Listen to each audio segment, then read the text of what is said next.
besok juga dengan Perdana Menteri. Oke, baik. Jadi pada hari ini 30 Maret 2026 Bapak Presiden di hari pertama di Jepang secara keseluruhan tadi pagi sampai siang bertemu dengan Kaisar Naruhito, kemudian juga putra mahkota Jepang Fumihito. Intinya bahas berbagai macam kerjasama dan peningkatan kerjasama antara pemerintah Indonesia dan Jepang. Terutama tadi yang menarik adalah tentang perlindungan terhadap hutan dan lingkungan hidup.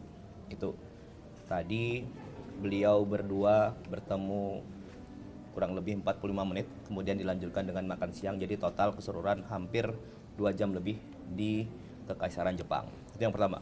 Kemudian yang kedua yang menarik, siang sampai sore tadi ada Business Forum. Intinya dari Business Forum itu adalah adanya kerjasama antara Indonesia dan Jepang dan investasi pemerintah Jepang dan swasta dari Jepang ke Indonesia sebesar kurang lebih 380 triliun rupiah. Oke. Untuk detailnya akan disampaikan oleh Pak Menteri Investasi karena yang membidangi khusus, dan nanti Pak Menteri SDM Pak Bahlil akan menjelaskan mengenai dari 95% investasi tersebut, 95%-nya ada di Kementerian SDM. Kira-kira begitu. Ya. Oke, silakan Pak Menteri. Oke, terima kasih Pak Sekap. Ya, pada intinya ini membuktikan bahwa kepercayaan internasional dalam hal ini pemerintah Jepang, baik oleh pemerintah Jepang maupun para pengusaha di Jepang ini terhadap Indonesia itu tetap besar, tetap komit dan bahkan proyek yang akan segera dilaksanakan ini adalah salah satu mungkin yang menjadi salah satu yang terbesar yang akan segera dilakukan.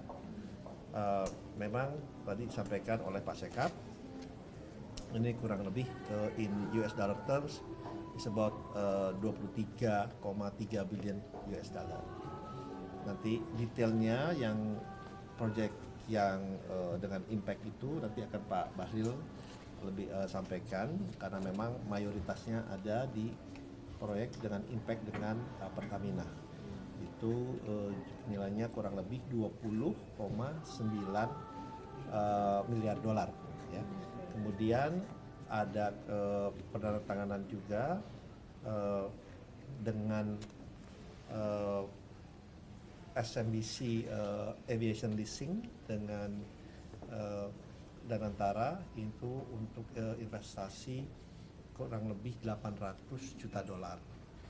Kemudian ada Penggadaian juga mendapatkan pendanaan dari SMBC Bank kurang lebih dalam rupiahnya itu 5 triliun atau kurang lebih 300 juta dolar. Kemudian ada juga dari kerjasama perusahaan beauty kecantikan estetika itu dari perusahaan namanya Two Way dengan perusahaan di Indonesia untuk investasi Indonesia nilainya juga 500 juta dolar. Dan investasi di plasma darah juga nilainya itu 1 billion US dollar. Jadi ini untuk plasma darah adalah investasi kedua setelah SK Plasma dari Korea.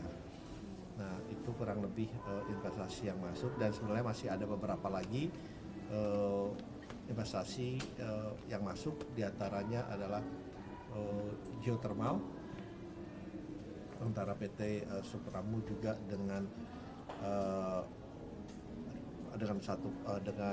Sumitomo kalau nggak salah, itu juga tadi disepakati juga untuk investasinya untuk expansionnya gitu ya. Expansionnya. Jadi kalau kita lihat dari total ini semua membuktikan, karena memang kalau kita lihat kan Jepang ini selalu dalam among top 5 ya, selalu di dalam 5 besar negara yang masuk ke Indonesia, dan investasi ini kita harapkan juga terus berkembang, terus berjalan, dan memang mereka untuk energi baru terbarukan ini appetite-nya memang sangat-sangat besar. Soalnya sebelumnya juga kemarin mereka baru ada closing untuk geothermal di Malabo kurang lebih nilainya juga 900 juta dolar baru financial closing juga. Tapi ini tidak dalam yang ini karena sudah dilaksanakan financial closingnya. Jadi itu yang bisa kita sampaikan. Jadi kita juga melihat terlepas dari adanya geopolitik, geoekonomi yang sedang berada di dunia ini, kepercayaan internasional terutama Jepang itu tetap besar dan mereka komit untuk menjalankan investasi yang ada di Indonesia ke depannya. Kalau besok masalah PM itu akan ada penandatanganan investasi? Nanti mungkin itu biar Pak Sekap yang menjawab. Mungkin silakan. Ada elaborasi dari Bu. Ya, baik teman-teman media, atas arahan Bapak Presiden Prabowo, saya itu ditugaskan untuk melakukan 2 hal kunjungan di Jepang. Pertama adalah memastikan percepatan tentang investasi di transisi energi. Yang kedua adalah menyangkut impact Blok Masela. Blok Masela ini kan sudah 27 tahun dikuasai konsesinya.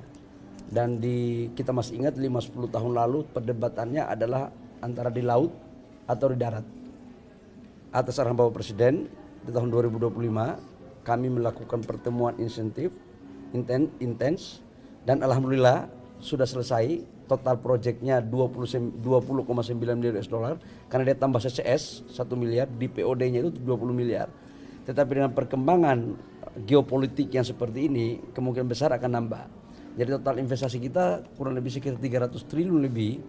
Betul tadi Pak Seskap sampaikan 95% itu investasinya di sektor SDM.